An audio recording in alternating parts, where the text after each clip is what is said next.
ব্যাঙ্গালোরে এসে আমরা চলেছিলাম Bangalore medical hospital and research সেন্টারের অধীনে থাকা ঐতিহাসিক ভিক্টোরিয়া হাসপাতালে।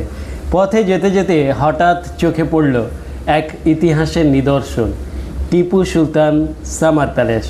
আমরা সেখানে কিছুটা সময় কাটালাম, ঘুরে দেখলাম সেই সুন্দর প্রাসাদটি, টিপু সুলতানের সামার প্যালেস। এই প্রাসাদটি মূলত 1791 সালে নির্মিত হয়েছিল।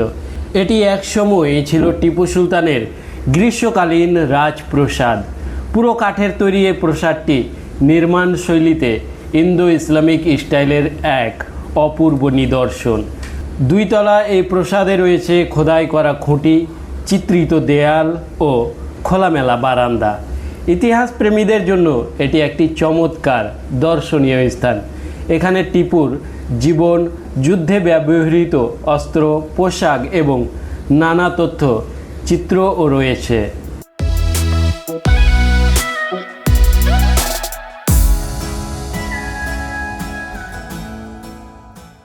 এরপরে আমরা পৌঁছালাম ভিক্টোরিয়া হসপিটাল, যা শুধু চিকিৎসার জন্য নয়, এর পরিবেশও সত্যি প্রশংসনীয়।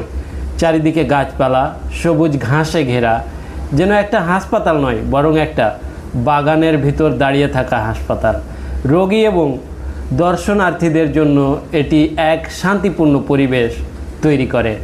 হাসপাতালের ডান পাশে রয়েছে আর এক ঐতিহাসিক স্থাপনা,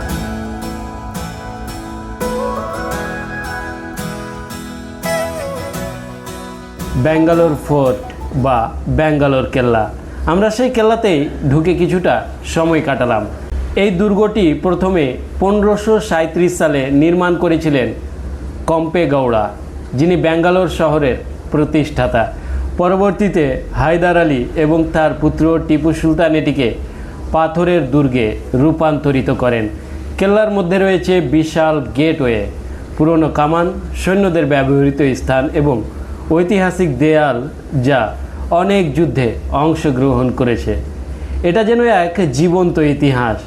টিপুর যুদ্ধ, ব্রিটিশ আক্রমণ, সব কিছুই যেন দেয়ালের ফাটলগুলোতে এখনও লুকিয়ে আছে। আমরা আজ ঘুরে দেখলাম ব্যাঙ্গালোরের ইতিহাস, সংস্কৃতি আর আধুনিক চিকিৎসার এক অদ্ভুত সমন্বয়। যারা ব্যাঙ্গালোর আসছেন তারা চাইলে একদিনেই দেখে নিতে পারেন Tipu Sultan summer palace, Victoria hospital, Bangalore fort. এই তিনটি স্থান তিন রকম অনুভব।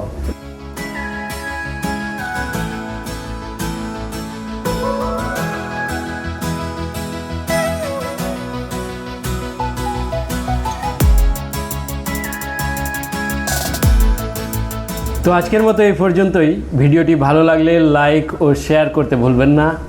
আপনারা এমন আরও ভিডিও দেখতে চাইলে আমাদের ফলো করে রাখুন।